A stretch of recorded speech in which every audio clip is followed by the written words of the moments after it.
I am standing on the threshold about to enter a room. It is a complicated business. In the first place, I must shove against an atmosphere pressing with a force of 14 pounds on every square inch of my body. I must make sure of landing on a plank, traveling at 20 miles a second around the sun. A fraction of a second too early or too late, the plank would be miles away. I must do this whilst hanging from a round planet head outward into space and with a wind of ether blowing at no one knows how many miles a second through every interstice of my body. The plank has no solidity of substance. To step on it is like stepping on a swarm of flies. Shall I not slip through? No. If I make the venture, one of the flies hits me and gives me a boost up again. I fall again and am knocked upwards by another fly, and so on. I may hope that the net result will be that I remain about steady, but if, unfortunately, I should slip through the floor, violation of the laws of nature, but a rare coincidence.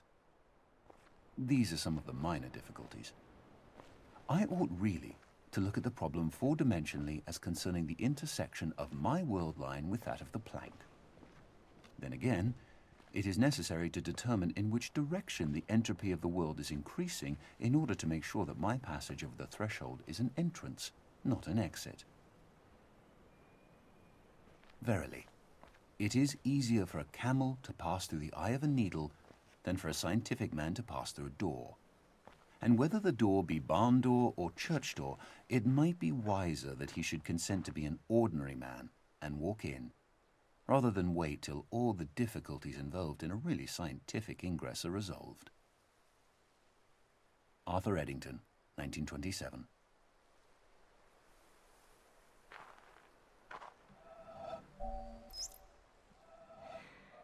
Through many births, I have wandered on and on, searching for, but never finding, the builder of this house.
The most beautiful experience we can have is the mysterious. It is the fundamental emotion that stands at the cradle of true art and true science. Whoever does not know it and can no longer wonder, no longer marvel, is as good as dead and his eyes are dimmed. It was the experience of mystery, even if mixed with fear, that engendered religion. A knowledge of the existence of something we cannot penetrate. Our perceptions of the profoundest reason and the most radiant beauty, which only in their most primitive forms are accessible to our minds. It is this knowledge and this emotion that constitute true religiosity. In this sense, and in this alone, I am a deeply religious man. I cannot conceive of a God who rewards and punishes his creatures, or has a will of the kind that we experience in ourselves. Neither can I, nor would I, want to conceive of an individual that survives his physical death. Let feeble souls, from fear or absurd egoism, cherish such thoughts. I am satisfied with the mystery of the eternity of life, and with the awareness and a glimpse of the marvelous structure of the existing world, together with the devoted striving to comprehend a portion, be it ever so tiny, of the reason that manifests itself in nature. Albert Einstein, 1931.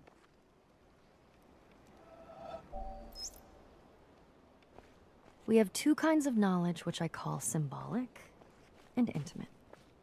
I do not know whether it would be correct to say that reasoning is only applicable to symbolic knowledge, but the more customary forms of reasoning have been developed for symbolic knowledge only. The intimate knowledge will not submit to codification and analysis, or rather, when we attempt to analyze it, the intimacy is lost and replaced by symbolism.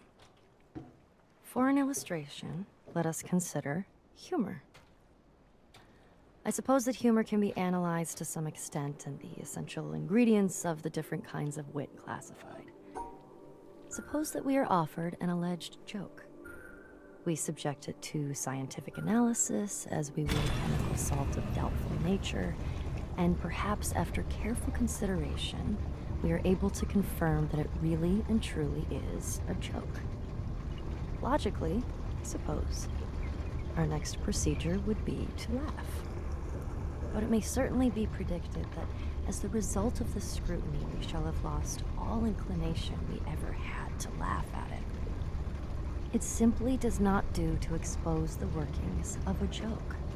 The classification concerns a symbolic knowledge of humor, which preserves all the characteristics of a joke except its laughableness. The real appreciation must come spontaneously, not introspectively. I think this is a not unfair analogy for our mystical feeling for nature, and I would venture even to apply it to our mystical experience of God. There are some to whom the sense of a divine presence irradiating the soul is one of the most obvious things of experience. In their view, a man without this sense is to be regarded as we regard a man without a sense of humor. The absence as a kind of mental deficiency. We may try to analyze the experience as we analyze humor and construct a theology, or it may be an atheistic philosophy. But let us not forget that the theology is symbolic knowledge, whereas the experience is intimate knowledge.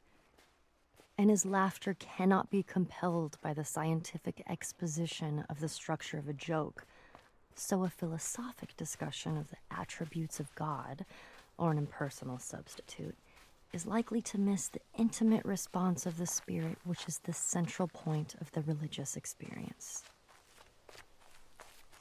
Arthur Eddington, 1927.